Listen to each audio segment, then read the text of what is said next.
और उसकी वजह से लड़के के कैरेक्टर पर, उसकी फैमिली पर कोई भी उंगलियां उठी हैं, तुरंत लड़की को भी फांसी दे दो। सो अभी एलवी साधु के बाद राजवीर फिटनेस भी एलिस कौशिक के ऊपर काफी ज्यादा भड़के हुए हैं। यस, जिस तरीके से एलिस कौशिक कल बिग बॉस घर के अंदर रजत दलाल के छूने पे हल्ला मचाई है कुछ देर तक कि इसने मुझे यहाँ मारा, यहाँ धक्का मारा, इस तरीके से, उसी पे राजवीर फिटनेस भी कुछ ये बोले हैं। मतलब कोई टास्क था, उसमें रोकना था एक दूसरे को, तो उसने इस तरह से हाथ लगाया ये एल्बो एक लड़की को, तो उस लड़की ने खामखा का ड्रामा बना दिया कि इसने मुझे छुआ है। तो मतलब इतनी घिन आती है मुझे ऐसी लड़कियों से, ऐसे लोगों से जो गलत फायदा उठाते हैं अपने जेंडर का। अब उसने 1 मिनट में कह दिया और साइड में जाके वो अपने दोस्तों से बोली मैंने ऐसा किया क्योंकि मैं एक लड़की हूँ और मैंने कहा तुमने मुझे वहां क्यों छुआ। तो मतलब उसने खुद ही प्रूव कर दिया मैंने झूठ बोला है। अदरवाइज ये लड़का कैसा भी सही, कितना भी हरामी सही, कितना भी गुंडा सही, कितना भी कमीन सही, ठीक है, लेकिन जहां तक हम जानते हैं ना, ऐसा नहीं है कि लड़कियां छेड़ दे। और ऐसा भाई आजकल पढ़ा लिखा कोई भी नहीं होता कि लड़कियों को ऐसा हाथ लगा के कोई छेड़े, लेकिन उसकी इमेज बिग बॉस से यही बन के निकलती कि ये साला मोलेस्टर है। तो 1 सेकंड लगती है किसी भी लड़की को, किसी भी लड़के को बदनाम करने में, ऐसा इल्जाम लगाने में, और लड़के की हो जाती है जिंदगी झंड। तो मतलब ये देख के मुझे इतना बुरा लगा, इतना गुस्सा, तुम्हें पता है मुझे तो भाई पहले ही सख्त नफरत है ऐसी लड़कियों से जो अपना जेंडर का इस तरह से फायदा उठाती है, और इस तरह से मेरा खून फूक जाता है सब देख के।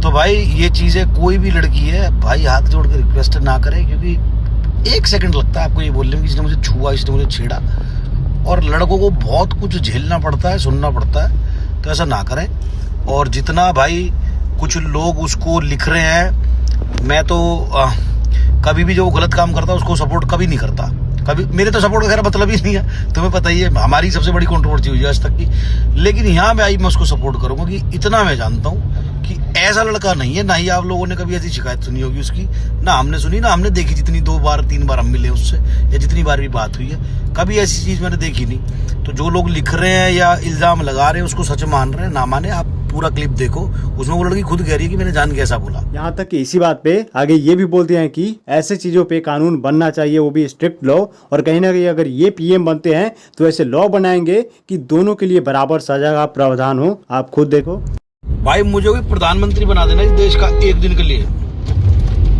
तो मैं सारी चीजें छोड़ के ना सबसे पहले लड़कों को भी और लड़कियों को भी ऐसा इंसाफ दिलवाऊंगा 1 दिन में, झटके से अनिल कपूर की तरह। जितने भी पेंडिंग केसेज हैं उनमें ये देखा जाए कि लड़का कसूरवार है, लड़की।